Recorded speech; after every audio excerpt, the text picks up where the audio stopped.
You have a surplus of time and a scarcity of money, and so we throw time at problems. The problem is the decisions that allow you to survive trap you in survival mode. This next guest of mine is Craig Rodney. He is my personal business coach and mentor. So back when I wanted to set up this podcast, he's the one person I really wanted to have on my podcast because he's added so much value into my life. Built and sold one of the biggest social media agencies in South Africa.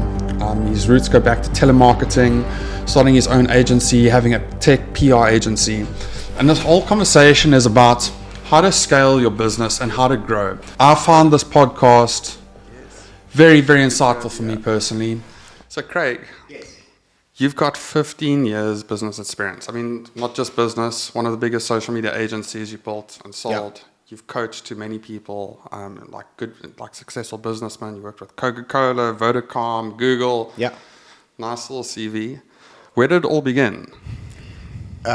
Selling Shogun knives for Verimark, basically. Really? Yeah. When I was at varsity, I used to work for Verimark. I did all their shows. So we did like Bloem Show, Cape Town Show, Durban. We did the Rand Show up in Joburg. And I sold whatever they put in front of me. I had a little lapel mic on a stand on a corner of in a hall. And that was it, like Shogun knives, twisters, super sips, all of that stuff. And we were taught by a guy they brought in from the US around messaging and timing and all this kind of stuff. And the idea was to get people into like a frenzy, like holding their money, trying to buy stuff off you. And I had no real plan. I was like studying to avoid going to army. So I wasn't really invested in the studying as long as it got me out of army. And some guy handed me a business card and said, I think you're so cool. Like you can come work for us. And I ended up working for them, and kind of just everything went from there. It was a cool tech startup, and then like it just created these stepping stones going forward. So were you with them when they first started up, like Verimark? Yeah, early days. Yeah, like I wasn't the beginning, but yeah, like very early in Verimark's kind of transition when they were all over the TV and you'd phone now for a special and all sorts of stuff. It was cool, but it was like, I mean, that was early 90s. It was like mid 90s. Those guys, I mean, they were masters of marketing and advertising. I mean, like they were just daytime TV just popping up, and like very seldomly would you watch something and not want to buy it. Yeah, I worked in their call center as well, and when they had an ad go out, those phones rang. Unreal. Those phones went ballistic. Yes, you must have learned a huge amount from that. Yeah, you do. You understand that. I've always been fascinated in kind of human behavior. I studied economics at varsity, and then that evolved into human behavior and behavioral economics more than market economics. So I've always been fascinated by what makes people tick. What are the incentives? What are the triggers? Why are certain behaviors certain ways, etc. That I think has served me the best, because when you go into marketing, the idea is to try and effect some kind of action out of someone. You want someone to think a certain thing or change their mind or act in a certain way or buy a certain product. If you don't know how people think, if you don't know how people rationalize and make decisions, then you're going to be struggling. It's strange how much marketing there is around, and psychology, how the two come together in sales. It is, I mean, they're the same thing, right? Like, it's all around trying to understand the human condition, trying to understand what are people looking for in their lives. Where are people in their lives? What are the triggers that they would most likely respond to? What are the things that they ignore? What are the behaviors of theirs that are rational? Which behaviors are irrational? And how do we predict those behaviors? And it's not just predicting them, but how do you create them? How do you affect someone's behavior? Like, how do you create a piece of content here that on the other side of the world gets someone to get up and do something? Like, that's quite a mad, when you think about it, it's quite a mad thing that you're trying to accomplish. And for the most part, you can get it right. You can inspire millions of people. You look at, not always, it's difficult for brands to do it, because there's always that ulterior motive. You're trying to sell me something. Like, so we have an inherent distrust for brands trying to drive change and trying to drive behavior. But I mean, the internet is awash with trends and memes and stuff like that, and there's millions of people around the world jumping onto a bandwagon of sorts. Is there any like sort of keys you've taken away from how to sell something to anyone? Yeah, so there's a couple of things. One is you very rarely sell to people. People buy. So you've got to figure out what is it that would make them buy. What is it that they want? What is it that they need? What are the holes in their life? You know, what gap are you filling? What problem are you solving? What pain are you taking away? You know, the moment you understand the buying motivation, the buying rationale, then we can start focusing on it. So you always start at the buying rationale. Like, why would someone want this? What are they trying to buy? Or what are they trying to achieve in their life? Why are they buying this? Right? And so we move from there, and then you know, from a marketing perspective, it's a lot of it is there's a saying that says it's difficult to ignore someone who's paying you lots of attention. Right. Right. That's quite a wild saying. Yeah. So if you're paying your customers or your target market a lot of attention, it's impossible for them to ignore you. Right. And when you talk about attention, what sort of attention are we talking about? Like value or like touch points with them? It generally is across the board, right? It is every single element of touch points that you can have. Now, there's certain, you know, a lot of us, we don't want attention from certain brands, right? I mean, there's always this joke around, you know, big banks briefing their agencies to go create customer love. Like, no one is ever going to love their bank. Like, just look after my money. Make sure I can access it. I want my bank to be technically proficient and service level efficient. I don't want to love it. Like, it's not a kind of thing that I love, right? Also, don't want my bank trying to pay me lots of attention to create love. But there are certain products, product categories where love and these stronger emotions come in, like travel destinations, right? You know, I want to love the idea of going to a specific hotel. I want to love the idea of flying with a specific airline, etc. And if I think that they care about me, if I think that they have my best interest at heart, I'll back them. Then I'm like, cool, let's go. But most businesses treat customers like commodities. It's just like, how many can we process? And when a business doesn't, when a business recognizes that we're humans and that we have human needs, they tend to succeed. But it's difficult to scale that. Super interesting. So, okay, so you went from very mark, and then what was the next? What was the next? So the guys came and gave me a business card on the stand. It's worth telling the story. Yeah. So we got approached a lot. People are like, please come and sell my pencils. And you're in a job, you're doing a job, and people offering you a job, it's actually technically is very rude. So we were trained that when you take the business card, you're like, thanks, and you kind of throw it on the floor behind you, right? So anyway, this guy came up, gave me his business card, and, I love you, you must come work for me. It's like, thanks. I didn't look at it. I said, thank you, and like chucked it on the floor as like the biggest insult I possibly could. In front of this guy? In front of the guy, yeah. How old were you? I was like 18 or 19 or something. But I'm at my job. Like it's like you don't offer someone a job in their job while they're delivering their job. Right? Yeah. Anyway, now there was a guy called Charles who was one of my little brother's friends who was working with me, and he was kind of like the stand skivvy. So he would pack all the stock and clean up and stuff. And so he found this business card and he went, "Who gave you this?" So I was like, some random guy or whatever. And Charles won't mind me telling the story, but the business card was from a guy called Anton who ran a small tech company who'd caught Charles hacking. And Charles was like, this oak caught me hacking at my school. But the fact that he caught me hacking means he's one of the smartest guys you'll ever meet. But they were doing this kind of tech. They were doing Linux and open source software, which back in the day, like no one heard about. And Charles said, he's like, listen, if this guy gave you his card, you've got to go see these guys. They're like going to be big. So I said, cool. So I've set up a meeting, went through, did an interview. He was like, I want you to come work for me. What do you want to do? I was like, I'll do your marketing. And he was like, okay, cool. So I had a business card from Obsidian Systems that said marketing manager, and I was still taking marketing classes at WITS. But I was like, Flash, I'm the marketing manager of a tech startup, right? Like 19 years old, 20 years old. So I was there I worked there for about 3 years. It got to a point where I think a lot to do with myself, but they still treated me like a student. They still paid me like a student. And at the end of the 3 years, they hired some consultant to come in and do some big marketing stuff. They paid this person a fortune, and the consultant told them exactly what I've been telling them to do for ages. And I was like, yeah, you guys didn't back me, so I'm out. So a friend of mine's dad was a recruiter. He got me a job at a PR company, like a tech PR company. I didn't really know what PR was. I'd engaged with journalists and stuff at this first job, but I didn't really technically understand PR. So I went there after a couple months. He gave me this big spiel, like, you're going to be an intern for 6 months, and you got to shadow someone.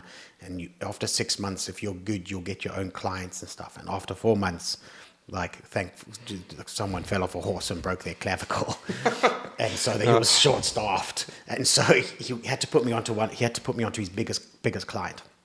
So I'm 4 months in, and I'm running his biggest client, and it was unfortunate for him because I just went, I don't need him. I can do this on my own, and I know what this client's paying him, and he's not paying me that. So I quit.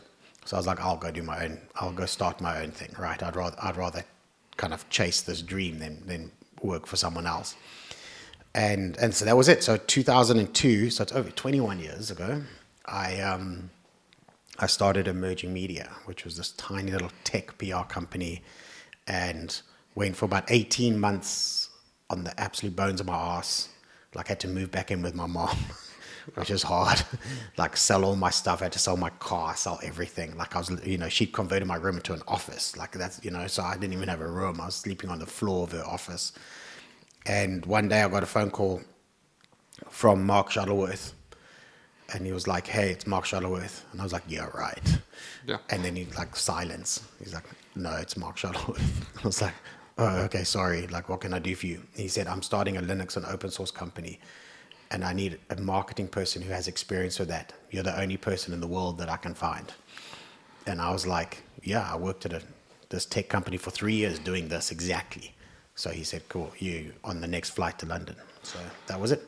How did Mark Shuttleworth find you back then? He phoned around a lot of people asking, is there anyone in the marketing PR space who understands Linux and open source technology? And that was it. Like, I was the only name that ever came up. It's quite wild because, anyone listening to this now is probably used to like Facebook and Marketplace and like social media. And like back then, there was none of that. Yeah, this is pre-social media. This was chat rooms.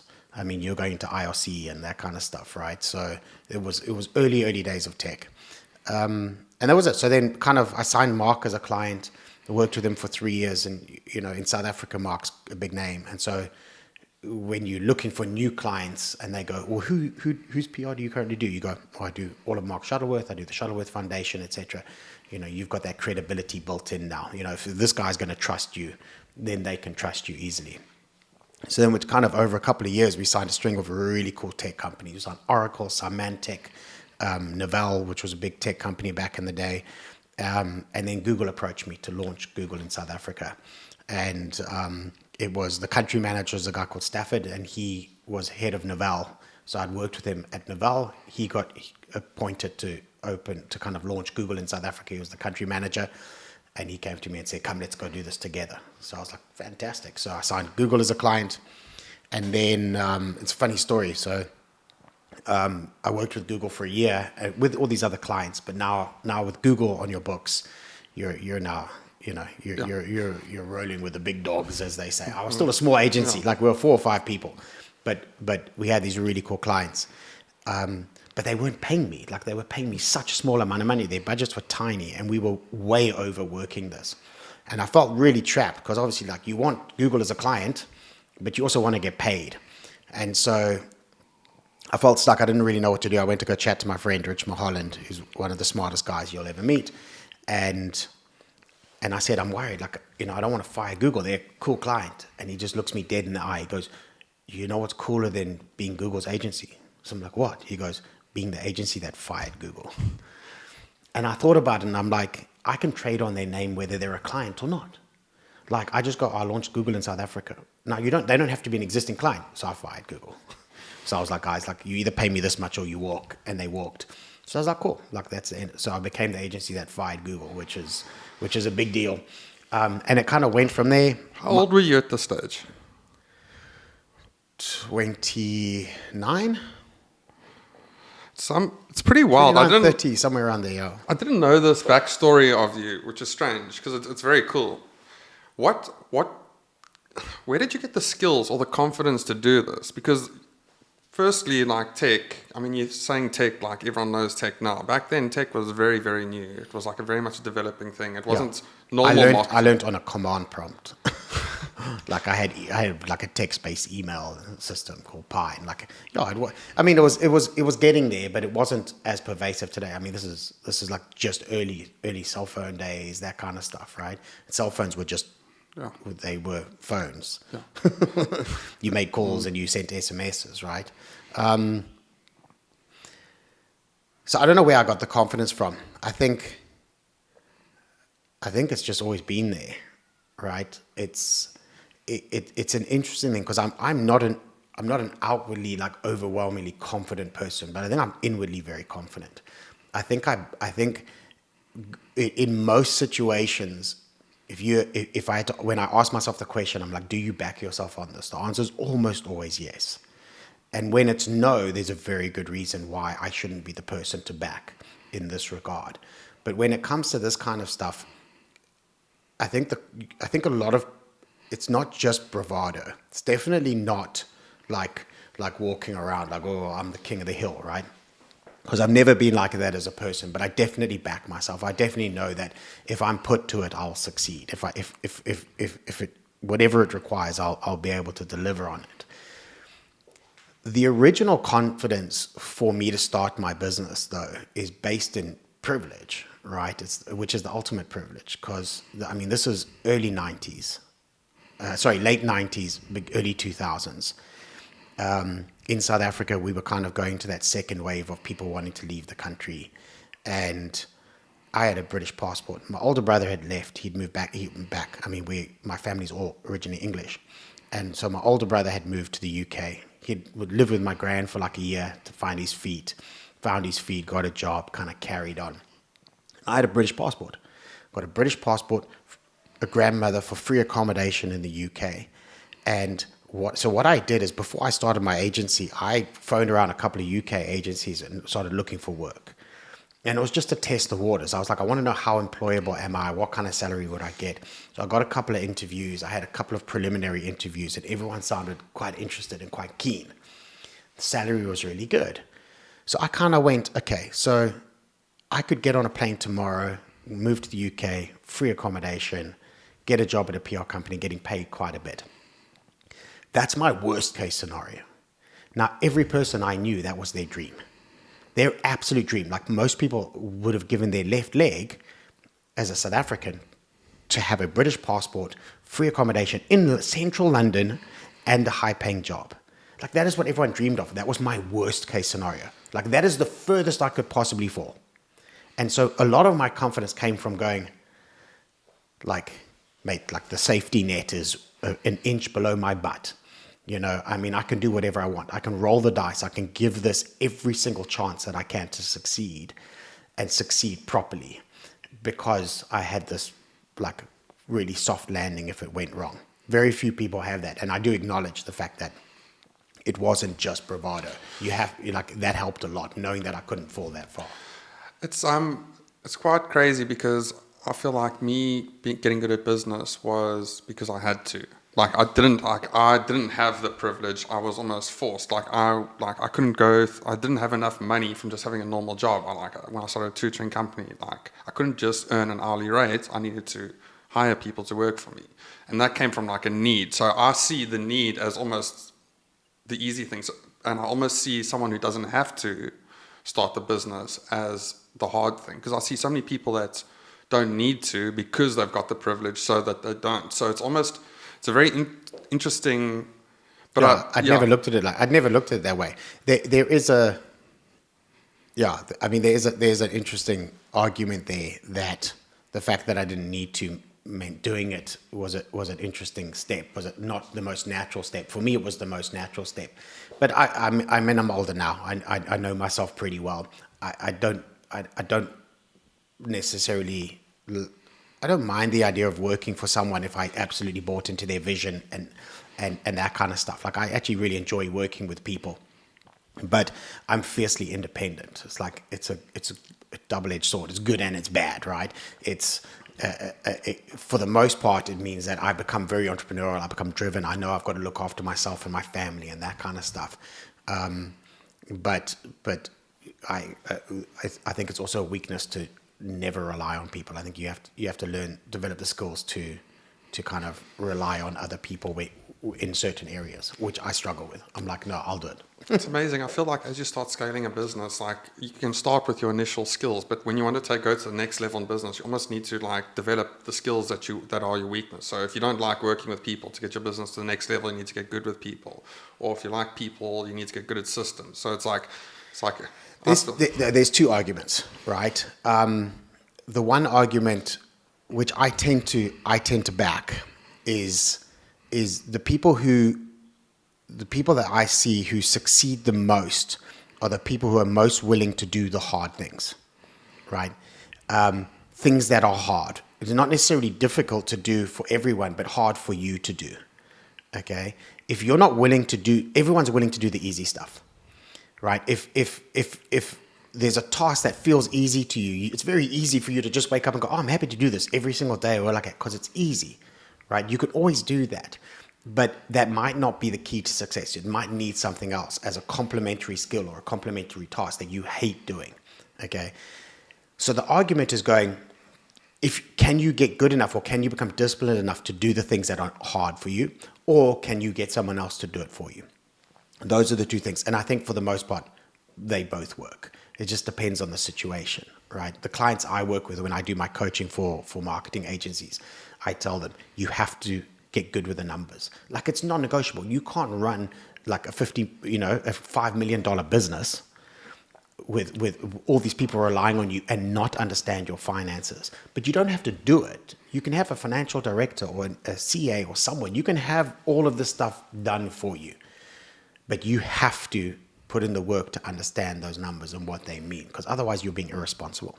So again, I think it's a bit of both. But ultimately, the one thing I have seen is the key to growth in business is the ability to delegate. If you can't delegate, you're going to be stuck. If you can't let go. How do you get better at delegating? It's a skill. It is an absolute defined skill, right? And it requires effort. This is exactly what I mean, right? Delegating correctly is hard work. But if you invest that hard work up front, then you get to avoid the pain down the road. But most people don't like doing hard work. So they, especially up front, so they avoid the hard work up front. They do a quick delegation. Oh, hey, don't you just want to, like, hey man, like, okay, right? And then it comes back to bite them. So, like, there's rules. Do you want me to, if you want? Yeah, I'd love to, because I'm like, delegation is probably one of my weak. I don't actually know how to get my mind around delegation, because there's stuff that I can do well, but then to give it to someone else, I feel like they won't do it as well. I don't know. I struggle with delegation. It's probably my biggest weakness. Okay. So there's I imagine there are things that you can't delegate, especially in the creative space. Like if you're going to look at something and like use your creative brain to try and solve it, it's unlikely that someone else will solve it the same way as you. It's not to say that what they create is wrong. It'll just be different, right? Yeah. And then it's a matter of interpretation. But most of the things that you're going to delegate are actually practical things. Okay. So the number one rule for delegating, the starting point, is make sure that the person you're delegating to has capacity to receive the delegation. Okay. And every business gets this wrong. They assume that the people beneath them are there to be delegated to. So they delegate. But that person is already overwhelmed. Then they're like, oh my God, you're giving me more work. They will often fail at what you gave them because they're too busy. And so it bounces back up to you. And you're like, that didn't work. Right? I can't delegate. That never works. So rule one is make sure that they have delegated the stuff that they shouldn't be doing. Like I call it cascading waterfalls. You hire an intern to take away the bottom 30% of a junior's workload. And then the junior can take 30% of the mid's workload. And then the mid can take 30% of the senior's workload. And then that senior is now sitting there going, hey, Craig, listen, I've got like a lot of capacity. Like, is there stuff of yours I can take over? And the truth is that most people don't want more work, but they do want more responsibility. So if the person, and when I say beneath you, if the person beneath you, not to be insulting, but if the person beneath you if you're delegating stuff that is a higher level responsibility for them, as something that's like cool for them to go and do, they will want to do it. But you have to, so you free up, make sure that they've got capacity to take the delegation. You then create the world's greatest brief. Yeah. It's like, this is what I need done. This is why I need it done. This is how I need it done. This is an example of what success looks like. This is an example of what failure looks like, right? These are the points that you need to look out for to know if you're heading in the right direction or the wrong direction. These are the points where I'm going to check in with you to make sure that you're heading in the right direction or wrong direction. This is my availability to you to ask for help or questions. These are the rules around contacting me, etc. I think that's such an important step, and I think that's what I've been missing in the past, is if you're going to delegate to someone, you almost need to do the work for them once so that they can do it many times. Yeah. And once you've done it properly once, you can pass it on. I mean, there's tools, like I use Loom, which is one of the best tools ever, right? It's like records your screen and a video of you, and you can do like a live demo for someone. You're like, don't do this and do this and do this, and then you just send them the link What to did you say it's called? Loom, Loom, Loom. Like it's so easy, right? But there's a difference between delegation and abdication. So abdication is where you just go like, okay, I'm giving it to you now, right? So so abdication means I'm giving you the task and the responsibility, right? Delegation means I'm giving you the task, but I retain responsibility. So, and one of the best examples is like that I use is my kids' education. So I am responsible for my children being educated. I'm responsible for their education, but teaching them is not my job. So I delegate teaching by sending them to a school, but I still have the responsibility to choose the school, to make sure the curriculum's correct, and I still have to help them with their homework. I still have to make sure that they're progressing and that they're doing well. But I'm delegating the teaching, but I'm retaining the responsibility for their education. It's difficult to delegate responsibility because there will be part responsibility that goes with it. But if you are going to remain responsible, or if the consequences for poor work lie with you, that means you're responsible, then you have to delegate, and you have to delegate correctly. Otherwise, you're just like, giving someone a task to do is almost certainly going to set them up to fail. But delegating correctly is a lot of work. Like, it's hard. Like, you got to sit down and record a video and write a brief and and do an example, etc. But if you get that right, you'll probably never have to do that delegation again. And if you record a video, then you can just send the next person the link and go, watch the video. I think it's so important. So back to your businesses, and on your website you say, what was the correct word? You had a whole bunch of painful mistakes. Yeah. What are some of the mistakes you've made and some of the lessons you've learned? Yeah. So or most mistakes will be beneficial, right? They're painful at the beginning, but if you're able to learn from them and grow, then they end up being good. I think the biggest mistake I made was early on in my business. I stopped growing. We grew to about 5 people. We signed all these cool clients, and then we stuck. And I was at 5 people for probably 5 or 6 years. I don't really want to go into why. Emotionally, I think I hit my comfort zone. I was making enough money. My ego was being fed because I had these cool clients, and it was great. But structurally, I was too involved in the work. I was the centerpiece of everything. I was the central cog. I was involved in every client, every single piece of work that went out. And I demanded that because I'm like, this is my reputation and my name on the door. So I had to make sure that everything was really good. But you personally can't scale. You can't scale beyond the number of hours you have available. And so I didn't go out looking for work because I didn't want to spend more hours. I couldn't do more work. I didn't have more time. And so we were just kind of stuck at that size. And it wasn't the worst place to be stuck. I was making good money, and it was like life was good, and I was going snowboarding, and I was doing all this kind of stuff. But I remember getting invited to go to this go speak at an entrepreneurial conference, and I had a bit of a moment of crisis, and I went, I'm not an entrepreneur. I'm a small business owner. Like, entrepreneurs are people who grow, who try new things, who evolve, who test, etc., push limits, break new markets and stuff. I was a small business owner. I was the same as Bob, who owns the hardware store, right? He probably made more money than me.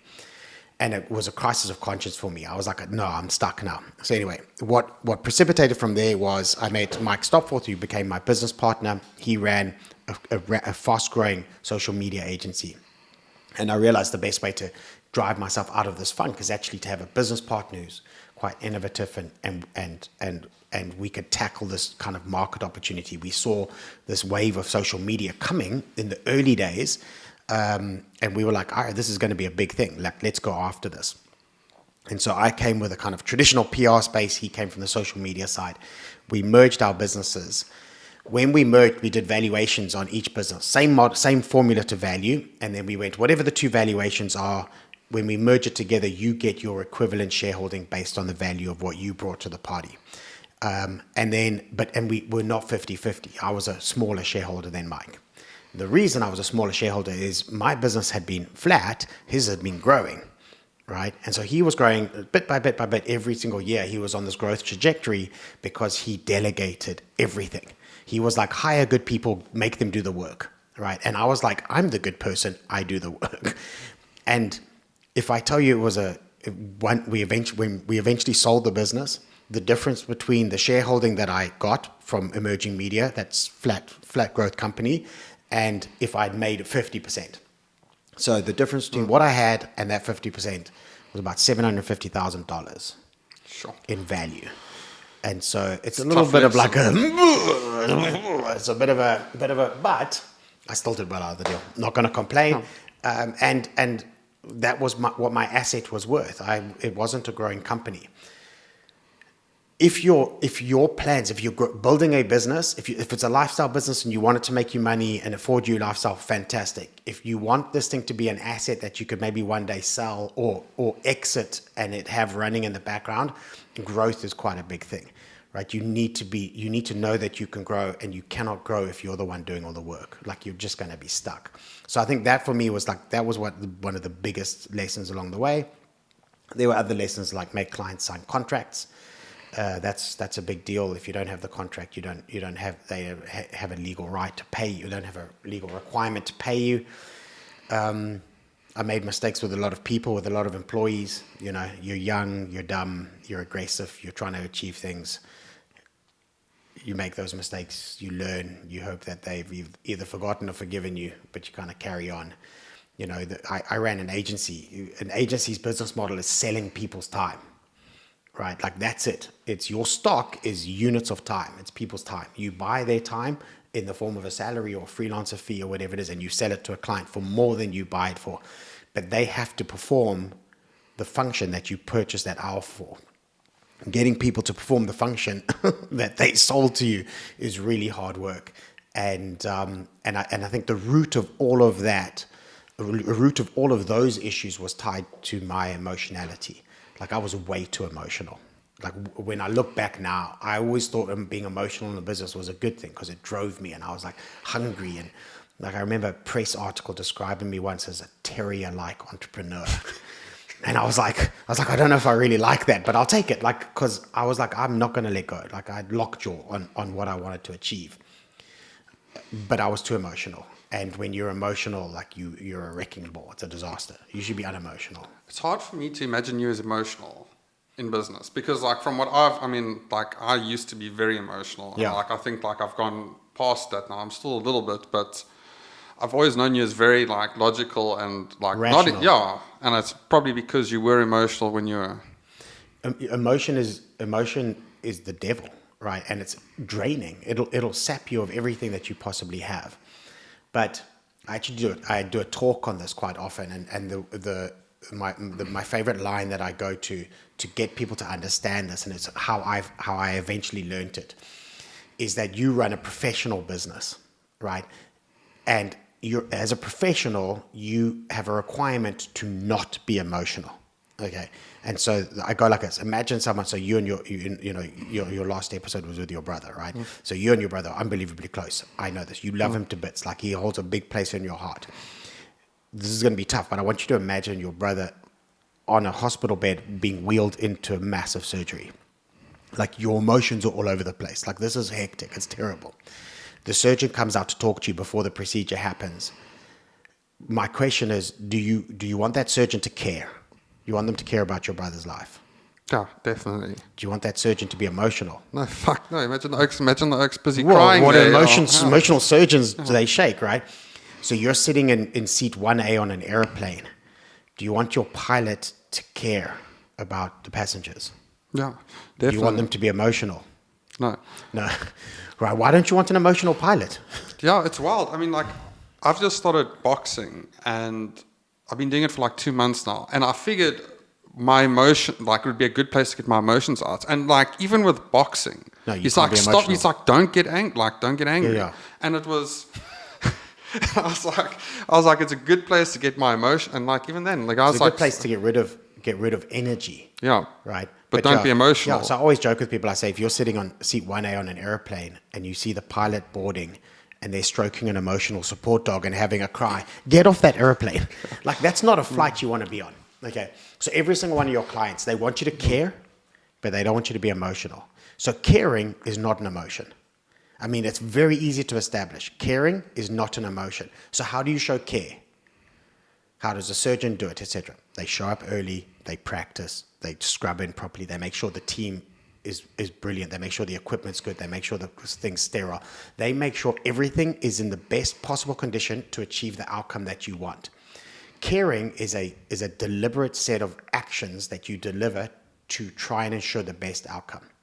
But not a single one of those things is emotional. Caring is not an emotion. Caring is a set of actions. If you care about your business, if you care about the work, then develop the systems, develop the actions, develop the procedures that when you execute it correctly, deliver the best outcomes. But at no point does anyone want a professional service provider to be emotional. That's so true. Tell me, so you mentor businessmen or business ladies and your business coach. Yeah. What are some of the things that you've learned, or some of the things that hold people back, that have made people successful, or what are some of the key things you've learned from all these people you've mentored and coached?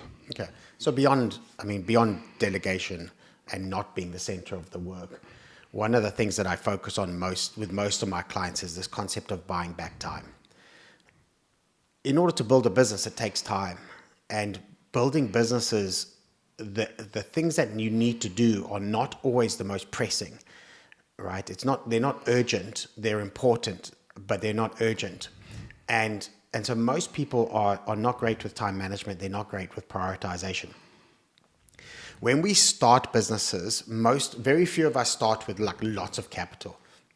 Most of us start with bare minimum capital, or if you're starting an agency, you're probably starting with time capital. So you don't have cash in the bank, but you've got 24 hours a day, right? And so because you've got time capital, you invest time. And so you do everything. You set up the cameras, you are the actor, you do the invoicing, you write contracts, you do everything because you have a surplus of time and a scarcity of money. And so we throw time at problems, right? It's a great way to stay. It's a great thing for survival mode, right? But you eventually run out of time. So you now have no more time left. And then we tend to get stuck there.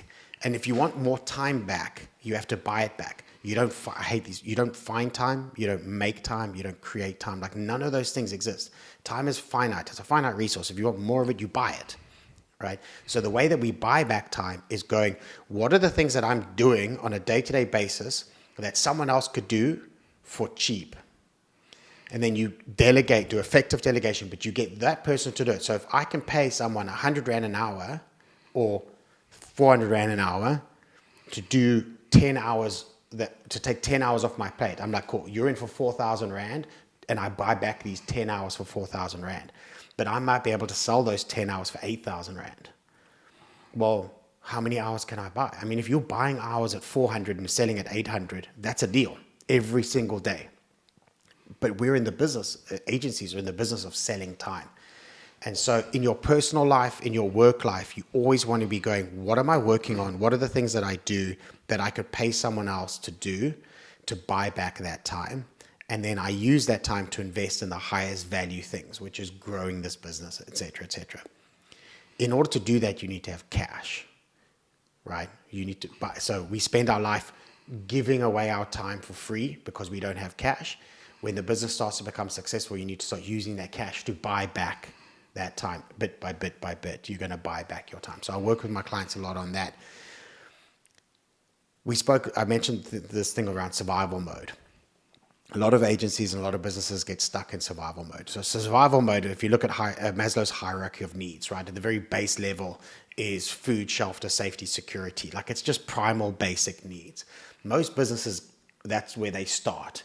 Like, I will do anything to make it to next month, right? I will over deliver on a client because I've got tons of time.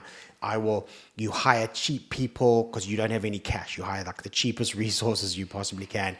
You discount to win a project. Like, you scrap and you do whatever it takes to make it to next month. When you're in survival mode, I will back you on every one of those decisions. Every decision that sees you make it to next month is the correct decision. The problem is the decisions that allow you to survive trap you in survival mode, right? And if you want to escape survival mode, you have to flip your decision frameworks. The frameworks that you use to survive literally trap you in survival mode. Okay, so you go in survival mode, we hire cheap people. And by cheap, I mean financially cheap. But you go, I'll hire someone like for 10 grand a month, but you're paying them 10,000 Rand in cash, but you're paying them with 30 hours of your time because they can't do the job properly. So you're still paying them full value, but you're paying them some cash and a lot of time, right? But now you're time poor. So you're stuck in survival mode. You don't have any time. I don't have time to do this. I don't have time, right? Whereas when you want to escape that, you have to go, I'm going to hire someone for 40 grand who doesn't need any of my time. And now I can use that time to build my way out of survival mode. So you go, I'm no longer discounting. I'm going to back myself and know that if I don't win this one, there's another one, right? So no more discounting, no more scope creep. You focus on high value product, like high value output so that your clients love you, but you hire the best people, not the cheapest. You buy back your time aggressively. You buy it back like as though pretend like you're a billionaire, because the more time you buy back, the more money you're going to make. So it's such a good trade-off, but it's the only way to escape. You do not work your way out of survival mode. You literally have to escape it by flipping those decisions. Hire expensive people who can do amazing work, who don't need you. But I mean, listen, I do months and months of coaching on this. Like, it's a difficult thing to plan. But as a basic premise, you've got to you got to look at it and go, how would a good agency do this? How would a person who had a lot of money solve this problem? The crazy thing that I found quite challenging is that the best people, like, I feel like there's a lot of little agencies these days. Yep. Everyone wants their own agency. How do you find the best people almost always end up wanting their own business? I mean, maybe yep. I'm not so much an agency marketer anymore, but how do you keep or find those people? I mean, what would have that first job where you left? Nothing would have kept me. Absolutely nothing would have kept me there. But you don't want to hire people like you because they will leave. Yeah. There are a significant number of people out there who don't want to be entrepreneurial. They want a paycheck. They want consistency. They want regularity. They want the security of being part of a team of people that is in a growing business where there's opportunity for them to grow with this business, where they feel safe and secure. So maybe not fishing out of like a freelancer pool. It's probably a bad... Freelancers are great because they can top up as and when you need them. Like, you know, if you're short on stock of designer hours or whatever, you can get a freelance designer. But when you're building your team, you want to build around dependable people who are, and by dependable, I mean you can depend on the consistency of their work. You don't need entrepreneurial people. The number of my clients who go, Craig, why don't they think like me? Why don't they? I'm like, because they're not you. You are running your own agency because you are a different being, right? You don't actually want people like that. You want to build a business that doesn't need entrepreneurial people to succeed. You want to build a business that has structures and systems and methodologies and tools and everything in place to allow good people to be great. But if your business relies on your ability to hire great people, you're probably going to come undone sooner rather than later, because there's not an infinite supply of great people, but there is a near infinite supply of good people. Yeah, I heard a lot of hiring great people comes down to the fact that you need to have your skill sets and your vision have to be high enough to attract those people that want to work for that same vision and for that same skill set. Yeah. But so there's this whole thing now around solopreneurs, like that I've been reading about, right? And so it's like you're a solopreneur. It's just you, and everything that you need is independent of you. So it's outsourced. So it's freelancers, it's suppliers, it's tech. It's, but you will not hire a single other employee. Everything is leased or rented or hired as you go. And I quite love that. I actually love that as a concept, because I'm a solopreneur where I am now for the most part, right? And I love the fact that you go, what can I build? What can I create that I can sell that's just me? Because there is a ton of resources available that to you other than just hiring people. Agencies, though, for the most part, the business model is buying and selling time. Your stock is units of time. If you have 10 employees, at the beginning of the month, you open the warehouse doors, you'll see 10 stacks of 1 hour boxes, right? I mean, if you do 6 hours a day, that's 126 boxes you'll see. And your job is to sell all of those at the retail price, at the highest price possible, and not give them away for free and stuff like that. But you run a stock business. And that's how you manage your finances around a stock business, right? But you can attract good talent. But for the most part, you don't, as I said, like whether you can or you can't, for me doesn't really matter that much. You shouldn't. You should build a business that can create amazing outcomes with good people, competent people, right? Because then you're free. Then you know that I could hire any one of the 10 people that I interview, because they're coming into an environment where they will thrive, where they will shine, because they've got all of the structural support to be able to do amazing work, right? But that's the principle behind the solopreneur thing, is going, I will build a tool that automates an outcome.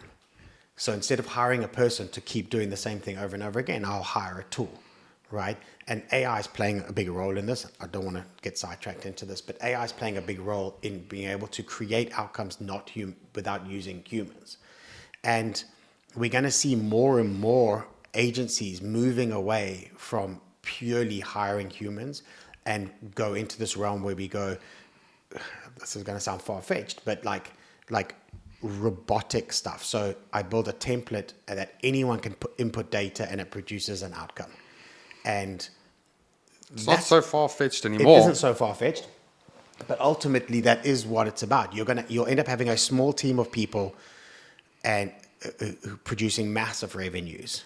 But yeah, like I still think, I think we're still a little far away from that overwhelming the industry. I think for the most part, if you run a small to medium agency right now, I would worry less about attracting top talent, and I'd worry more about building what you need to build to be able to get good people to be great.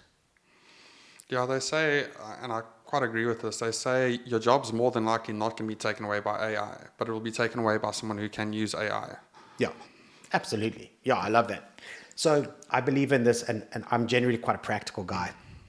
But if I go into like the kind of the spiritual realm, the mental, the thought processes behind a business, there's a lot to be said for this abundance thinking, the belief that there's an abundance of opportunity, because scarcity brings the worst out in people. So if you believe that this client that you're pitching for is the only opportunity you're going to see in 3 months, your brain goes, do whatever it takes to win. Now you're going to overpromise, you're going to discount, and if you win that client, you're going to end up probably delivering on this client for a year and making zero money, right? Like you'll be at absolute break even, which is pointless. Like there's no point in doing it then. Rather go to the beach, right?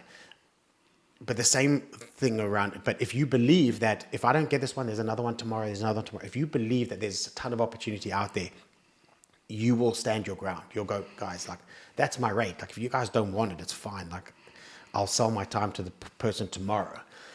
That abundance thinking is brilliant when it comes to standing your ground and knowing your value and getting your best price. But it's also applied to hiring and to people. If you think that the person sitting across from you interviewing, if they're the only person who interviewed for this job and you're desperate for that person, then you're going to have to hire them, right? And that's generally a recipe for disaster. If you've built a business that relies on hiring rock stars, on absolutely brilliant people, then you're going to be stuck. But if you build a business that can make good people great, then there's an abundance of good people. And then you can take ages. You'll have lots of CVs to choose from. And then you can hire for cultural fit. You can hire for tons of stuff. There's a lot of other opportunity. But both, this is a supply and demand. You buy time off people, you sell it to clients. That's a supply and demand thing. If you have abundance belief on both sides, you're in a good place.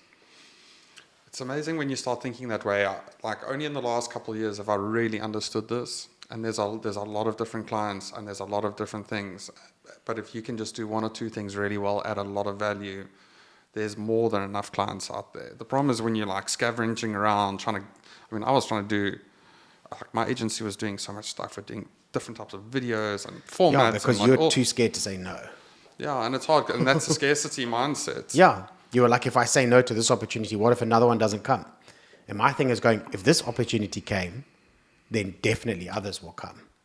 Yeah. If you can get that one sale, you can get thousands, hundreds, millions more. Yeah.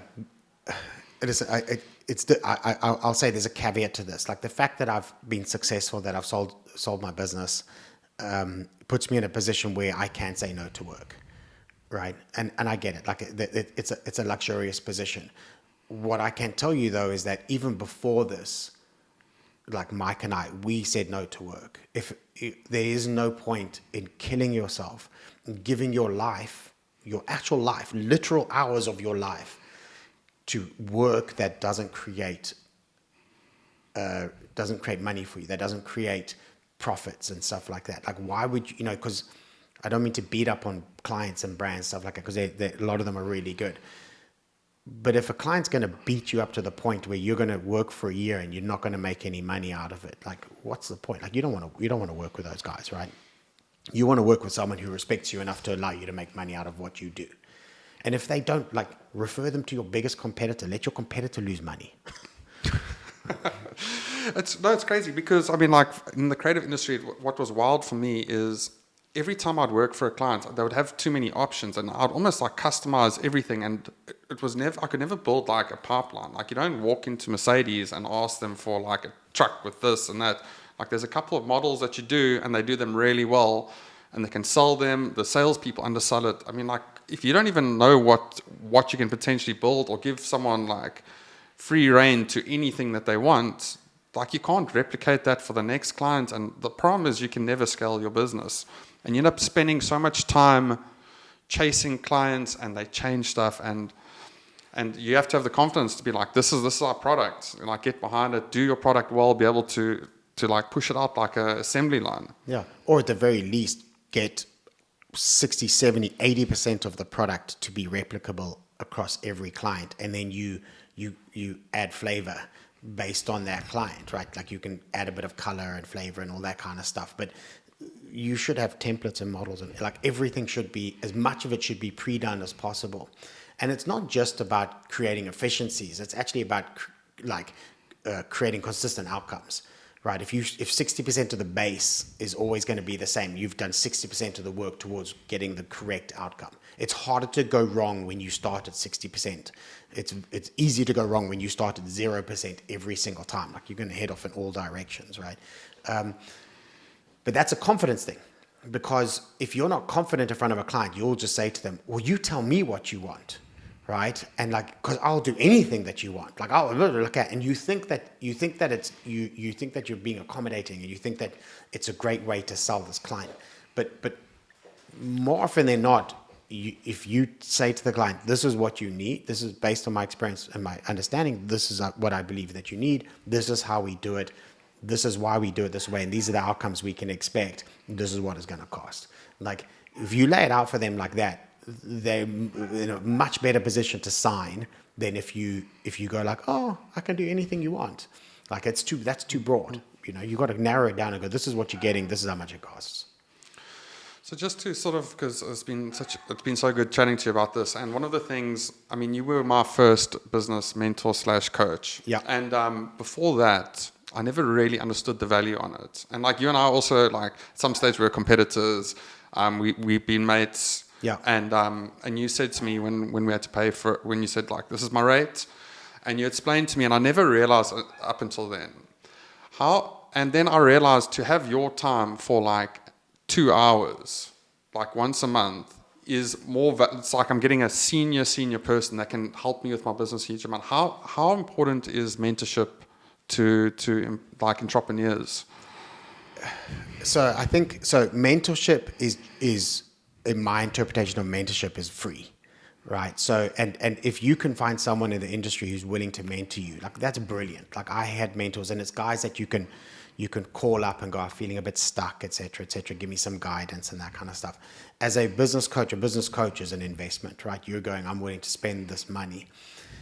A mentor's there to kind of guidance and advice. A business coach is there more for the tools and the strategy and the structure and the, like, when I'm a mentor, if I'm mentoring you, I'm just going to give you advice. If I'm coaching you, I'm literally going to go, send me your financials, I'm going to structure them in a way that you need. Send me this, I'm going to structure, this is how you do this, is how you do this. Like, it's tool-based, it's structural-based to actually drive real change into the business, to make sure that there's a massive financial benefit to having worked with me. But if you look at my rates on an hourly basis, like, it can be quite terrifying for my clients, and that's fine. But when you look at what you pay me for with the clients that I work with, when they look at what they pay me to the value that they get, then it seems cheap. It just depends on which way you look at it, right? But for the most part, the clients that I work with have the opportunity to effect big change within their business, which has material financial impact on them. If a client of mine turns around and goes, we went from 5% profit margin to 25% profit margin in the year that we worked with me. I'm like, cool, that's a 900,000 Rand difference. Yeah. Right? Like, paying me a couple grand an hour or whatever is not a significant thing.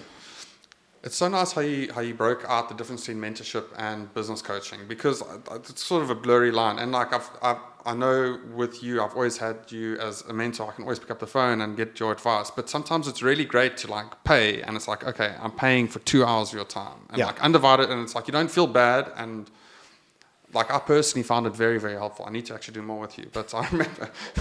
But yeah, there was COVID and everything in between. But I definitely want to get back to that again, because the difference of being able to sit down with someone and you're paying them, and it's also when you pay for something, you don't just like it's. And you explain this. Treat it more seriously. Maybe a great salesman, but it's true. I think, and that's the best thing about being a good salesman, is you just tell people what is true logically. And I mean, it was your line. So yeah, but also, I mean, then I've done mentorship with people before. Prior to doing coaching, I mentored a lot of people, and I think free advice is often discarded because it was free, whereas paid for advice is often implemented because you paid. And advice is only, like, if it's good advice, it only matters if you implement it. It's not okay to know and not do. Like, that's a special kind of torture where you're like, I know what I should be doing, I'm just not doing it. Like, that's very torturous. So often making the payment, if you go to a coach and you make that payment, it's often a way of you committing yourself to implementing the changes within your business. Having a benchmark set in the sand around going, this is how much I'm paying, and I need 10x the return on this. I need a 10 times ROI on the money I'm spending on coaching.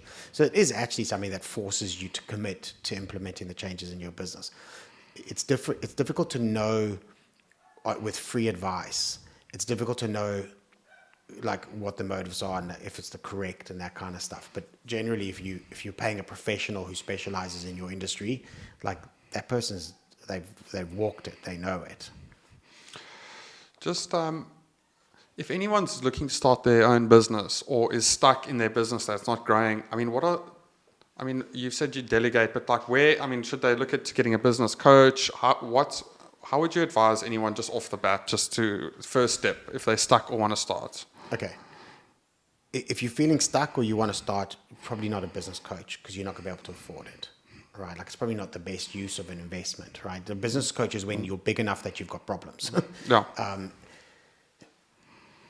Revenue solves all problems. I'm going to oversimplify this, right? Revenue solves problems. If I was stuck, I would focus on winning work. And what I would do is, from a, like when you say delegation point of view, the two things that you need to be responsible for up until the day you sell your business is money in and money out. You're responsible for money coming in, for winning business, and you're responsible for all the money in the bank account. Like, don't ever let someone else have access, right? Everything between money in and money out, you can pay people to do. And so if you're feeling stuck and you're looking to grow, focus on money in, focus as hard as you can on creating leads, because leads mean revenue. And if you can generate enough leads and enough opportunity and you can start signing work, just don't be the person doing the work. Because if you're the person doing the work, every time you sign a client, you're making your life worse. Think about that, right? If you sign a client and that's another 50 hours you have to do this month, your life is worse, right? That's a disincentive. Your brain is going, stop selling. Like, what are you doing? Why are you doing this to yourself? So your brain just goes, stop selling. That's why we stall. We start to self-sabotage. We let opportunities go by, etc. And it's just because you're like, I actually just can't give more work. I can't do more time, right? You're responsible for money in and money out. Everything else in between, wherever possible, as much as possible, get other people to do that. Amazing. Okay, so the last guest was my brother. Yeah. And his question for the next guest was, what sets your soul on fire?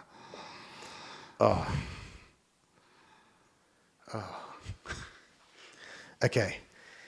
The cheesy answer is, like, as a dad of two boys, like, I'm obsessed with my kids. Like, time with them is absolutely everything. Like, it absolutely sets that's the cheesy answer. The correct thing, though, the truly honest thing, without diminishing my relationship with my boys, the thing that sets my soul on fire is figuring out what I am capable of.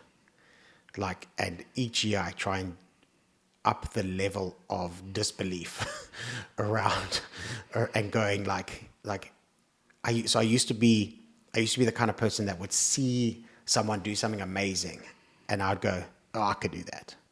And are you the same as this? I'm calling you out. Like, you are the same as this. You see someone do something amazing, you're like, oh, I could do that, right? And you spend years and years going, yeah, I could do that. And then I woke up one day and went, but I never did. It's, modern art. It's like, oh, I could do that. Yeah, but you didn't, right? A number of years ago, I stopped with the, yeah, I could do that. And I focused on the, yeah, but you didn't. And I suddenly went, I want to know what I'm capable of. I want to be in situations where I'm tested, where I have to ask that question, can you do this? And a lot of it for me is physical. So it's going to be like doing stupidly long trail runs and stuff like that. But that challenge, that the conversations that you have with yourself when you're at the very, very limit, or in my case, often like way, way beyond what you thought you could do, and you're still there, like that sets my soul on fire. Like, there's nothing better. That's great. And there comes a stage where you actually have to do it. There's Jordan Peterson says that, and he's just figured this out in the last year, he said, but like there's genetic code locked inside of you that only comes out when you do the things that you didn't know you could do. Yep. And it's like there's versions of yourself that you can unlock. And for me, why would you want to go through life just being the same version of yourself? Like, push yourself to do crazy things. And muscles are built from being torn and repaired. Everything. Yeah. We built a bush. But I think I asked this question the other day on my Instagram stories, and I said, I think you even responded, where I said, if you could see what you were truly capable of, would you want to see, or would you want to know, or would you not want to know, right? And a lot of people are like, yeah, I'd want to know. I'd want to be able to see. And then my follow-up question is going, what do you think you'll see that you don't already know, right? And it's terrifying. Imagine someone showed you what you're capable of. because I think it's right up there. Like it's so deep in like brilliance, but a lot of people are scared. They don't want to see, because I think if they see it, then they'll feel like their current version of themselves is terrible compared to that. But I don't think that anyone will see anything they don't already know. I think most people already know. It's just whether they're willing to go for it.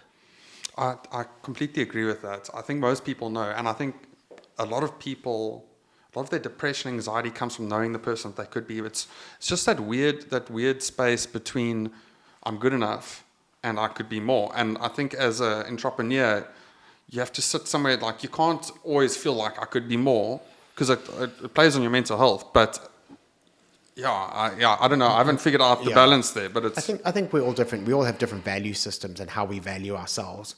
A lot of people, their entire self-worth is tied to how much money they make, and these guys will never ever stop trying to make money. You know, like in my mind, like if I'm Jeff Bezos and someone offered me $50 million for the business back in the day, I'm taking that. Like I'd never need more money than that. Why would you want to keep going? There's some guys who are just like, it doesn't matter, right? Like I'm on a rocket ship and etc. Right? I think I'm more conservative. Like I believe in happiness, and I believe in living your life to the fullest, and I don't believe that money is all that important. I think it's important up to a point, and then it has massive diminishing returns. I don't think, I think if you want to travel, like flying economy and staying in Airbnbs is 95% the same as flying private and staying in fancy hotels, right? Like it's like you're not getting much more, right? I think you can live your dream life with far less than you think, but your dream life is generally linked more to your access to time than it is to money. And it's the one thing that when you start an agency, specifically, your job is to sell time. You're literally, the more successful you are, the worse you're making your life, right? And that's why you have to decouple it. That's why you have to sell other people's time. Craig, thanks so much. Dude, you're a star. It's appreciated. Thanks, man.